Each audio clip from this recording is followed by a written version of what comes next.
Welcome to 2014, brothers and sisters. You're going to see some great things here coming from Jim's Nerd Nation, and certainly it's going to be a great year, so welcome to it, y'all.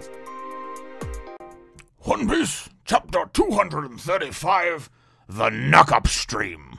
What? Who's getting knocked up? Well, hello, my brothers and sisters of the Nerd Nation. Happy New Year to you all. It is now 2014. I, as always, and in another year, am Jim, here to bring you another review on the adventure-filled tale of One Piece. Our last chapter, of course, saw us with a number of different characters being introduced and really just some heavy hitters and some heavyweights being kind of shown and put into the fold in the mix, and really just showing, to me anyway, in my opinion, how big the world truly is that Luffy and the gang are within. So, at any rate, we wind up going, and that chapter had left off certainly on some of those other characters, but really on us getting the appearance, the formal appearance of Blackbeard, who we found out is Marshal D. Teach. So we know that he obviously has that same the Will of D middle initial, like Monkey D. Luffy or Portuguese D. Ace. So definitely kind of cool to see that. Also Gold D. Roger. So I don't know what the relation is there, and hopefully that'll come in at some point down the road.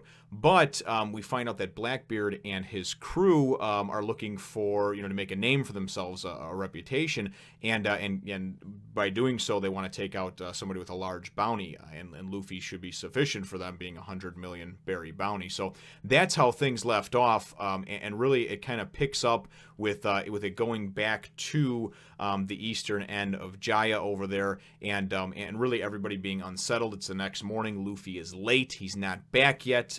He obviously left and had a few hours to get to Mocktown, retrieve the gold, punch Bellamy once in the face, and then get back. And he's late. He's already, 45 minutes late or something like that. So everybody's freaking out, and it's funny because Nami's like, Nami says something about if he did get the gold, he wouldn't have figured that in, that the factor of weighing him down. Of course, he didn't probably factor that in on his return journey, and that's why he's off. So, and we just get some funny banter and interaction between them. And one of the things that I liked was, I don't know. I think what's his name? Chopper says, maybe he got beat up, and then Nami says, if that did happen and we missed this chance, I'll never forgive him. And Zoro's like, make up your mind, because she wants to go, she doesn't want to go, she wants them to fight, she doesn't want them to fight, she wants them to stay. She's back and forth about things. But anyway, Luffy winds up appearing a couple of pages into it, and he's all excited, and he goes and he holds up, and he's like, look what I found, and he's got this Hercules Beetle, because he's obviously a big fan of beetles and collecting them and such. So anyway, they're like, where are you? And he comes, I got back in time, and he goes and he flips down the bag of gold and says, here's your gold, mister. He obviously got that back like it was nothing.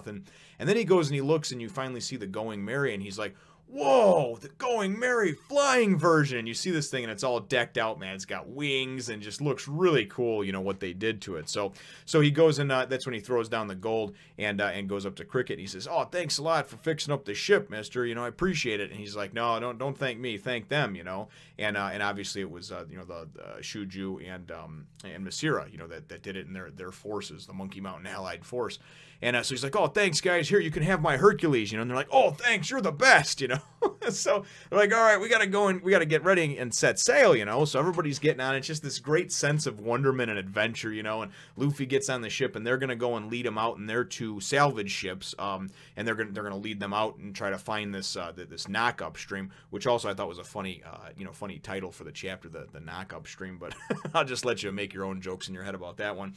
So, so before Luffy winds up leaving, Cricket goes and he kind of comes up to and approaches him, and he says, well, this is where we part ways, boy. This is where we say goodbye, And he had called him a fool and everything else for going up into the sky. He goes, the one thing I wanted to tell you is that El Dorado and Skypiea, they've never been proven to not exist. So, it's his way of saying, and I think it's really cool because I'm a person that believes in the things that are unbelievable. I'm a person that believes that there is some other intelligent life out there, that some of the different things that happen and occur are not just somebody being crazy, you know what I mean? And we'll get into that at another time, but I'm definitely a believer in that, hey, listen, if it hasn't been proven to be untrue or to not exist, then how do you know it doesn't exist, right? So that's kind of what he's telling him, you know, and it's really kind of cool because he goes and he says, you know, so kind of like screw the naysayers and everything like that. He goes, and the thing about it is that's what makes it a great adventure. And for me, that was like one of the profound parts in the chapter, because it was like, that really is. That's what makes something a great adventure. You know what I mean? Do you think that anybody who ever went and discovered a new island, an uncharted island, or an area, you know, a scientist that made a discovery, you know, of some kind of star system or whatever, do you think that, you know, it was cool because everybody knew about it? No. It was because nobody thought it existed until that point, or a lot of people, you know, were like, no, there's no way something like that could be there, you know? So that's the type of stuff I think is very cool, but I don't want to get too long-winded with it. So they go and they're going to part ways, and obviously, you know, leave out. They leave Cricket there, and as they're leaving, you know, he says, you know, hope you find your El Dorado, hope you find your gold, your lost city of gold. And then I think it's Nami or maybe it's Chopper who tells him, yeah, and be careful with that diving too much, you know, because of getting the bends. And he's just like, mind your own business. So anyway, they go and they set out to sail, you know, and we go and we get a brief page of Blackbeard and his crew, and we get to see his ship, which looks like it's this cannon-ridden thing with like these 4 giant logs that are kind of like just like put together. It looks like a giant log raft almost, but it looks like it's got cannon ports on every side. Anyways, it's the next morning, and they're out and about, and there's like no sign of land or no sign of this or that, sir. And they're off. They're looking, we presume, for Luffy and company, you know. And he goes and he says, you know, he says, are you sure they're going? And he says, yeah, that's what he said. He's going to a sky island, you know. And we want to catch up with them, want to overtake them before then, otherwise it'll be hard to. So now we know that Blackbeard and crew are on their trail as well. I don't know how close they are to him, if they catch up to him sooner, later, or whatever. But that was kind of neat too to see that, you know, as well. And to see that now Luffy is on his radar. So then it goes and it takes us to them actually being on their way out to the knockup stream, and they're talking about it's 7 in the morning, a few more hours and they should be there, and you know, about 4 more hours they should be there, and they want to get into position beforehand and everything else, right? So it's kind of neat too, because you see that bird, that jaw, the south bird, you know, and Luffy kind of messes with him, and he's like, look, he can only point north, you know. So things like jaw, jaw, jaw says something, and then Luffy's like, or somebody says, you know, what did he say? And Chopper translates and goes, he said he's gonna point the wrong way just to mess you guys up. And Luffy's like, ha, ha, ha, ha, go ahead and try it, right? So the thing goes and turns its head, and then it turns it for a second, and then it starts going, and it kind of like shaking, and it goes back, you know, and Luffy's like, he can't even do it. He gets antsy if he doesn't face south all the time. So it's funny, you know, and they make mention of how there's some strange creatures out there and everything. So so then we go and we get, and it's just a couple hours later, and we see Masira and Shoujou. They're kind of starting to get a little antsy. Well, Shoujou is anyway, you know. And Masira basically says, you know, hey, listen, and Luffy's the one that says, just calm down and relax. Everything will be fine, you know. And Masira says, yeah, that's right. You know, being tense about stuff is not going to help it. And that's the truth. You know, you can take, that's a real life lesson you can take from there, because worrying and being overly worried and tense about things, whatnot, it only leads to bad things, man, especially if it's out of your control. But anyway, again, you know, story for another time. So they go and they're talking amongst themselves, and Shoujou, you know, he says, okay, that's fine, you know, and I'll calm down. Everybody calm down a little, he tells him, you know. So then all of a sudden they go and they sight the Emperor Cloud, right? And they're, oh, Emperor Cloud sighted, blah, blah, and this and that. And he's like, oh no, it's only 10 o'clock. What the hell, you know? It's early, right? And so we haven't even located the knockup stream yet, you know. And then Nami goes and says, are we even, or Luffy, somebody, one of the Straw Hats is like, are we even going to be able to, you know, find it in time? And he says, I don't know. And send out divers and this and that, you know, we got to see if there's any currents, you know.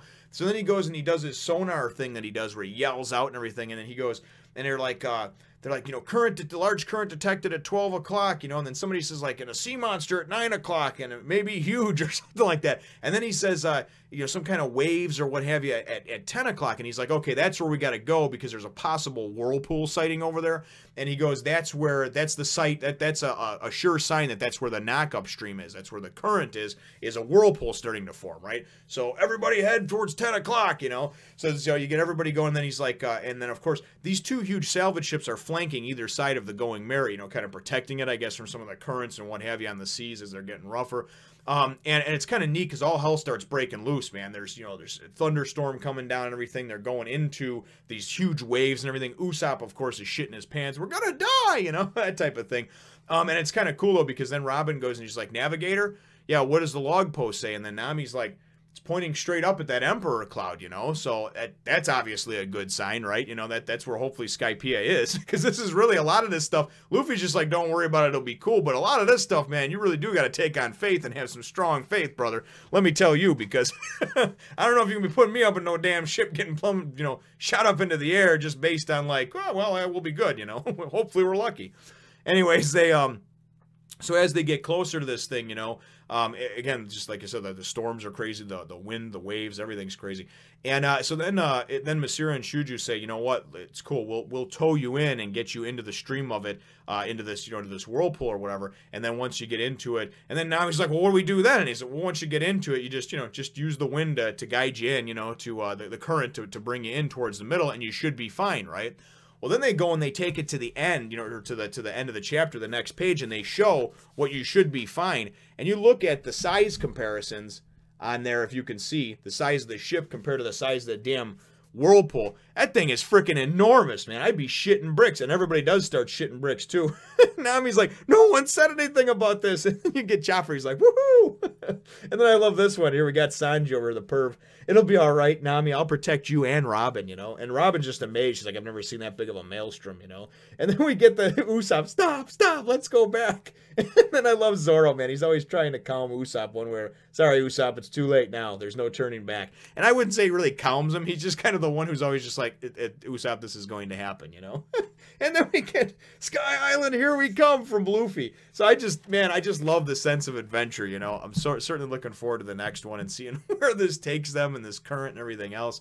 And man, just a lot of fun, you know. So so I definitely enjoyed and just enjoyed the whole, you know, the whole thing and how everything transpired and was brought together. My chapter question though, and this is actually going to go, and it's going to be a chapter question about the chapter prior. When Mihawk shows up at the meeting over there, and the Fleet Admiral Sengoku and Don Quixote, Doflamingo, and Bartholomew Kuma, they're all there having that meeting. He's one of the 7 warlords of the sea, well now 6 or whatever, and he kind of comes in and he's like, oh no, don't worry about it, I'm just kind of here as an interested bystander to hear about the pirates you're going to talk about. That's cute and everything, because obviously he knows something about, you know, he obviously knows Shanks, we know that, and probably has some relation or some relationship that he knows with Whitebeard. But the thing is that he was summoned there anyway, so why wasn't he just, what I don't understand about that whole thing is, why is he just asking if he can, like, you know, hang out as an interested bystander? He's one of the 6 warlords that were summoned, and he's acting like he wasn't even called to the meeting, like he shouldn't even be there. You know, he's obviously there, and I just didn't understand that whole thing. So if somebody could clear that up for me, maybe I misread or something, but I did go back and look at it a couple of times, and it really kind of irritated me, because I was like, well, why is he asking if it's cool if he just kind of sits in on the meeting when he's actually one of the people that was invited to be at the meeting to begin with, to talk about whatever they're going to talk about with Whitebeard and Shanks and Catastrophic if they meet and everything else, you know. And I don't want to know about any of that. I just want to know, why did he have to, like, ask permission or feel like he had to ask permission as if he was this outsider? He belonged there. Now, I understand Lafitte, because he wasn't even supposed to be there to begin with, and they were all like, whoa, how'd you get in here? But, you know, that's my chapter question is why was Mihawk kind of like almost like apologetic for being there, and then just sort of asking if he could sort of eavesdrop on the conversation because he was an interested party. In my mind, he's one of the warlords that was summoned to the meeting to begin with. So wasn't he just actually following orders or I guess showing up to the summons, so to speak, not following orders. But anyway, remember to leave your answer in the comments down below. Feel free to hit the thumbs up, the like button if you should think that I deserve it, and subscribe if you haven't done so already. We will look forward to catching all of you in the next one, Nation. Ooh, Nami, you so sexy. Subscribe, please. And Happy New Year!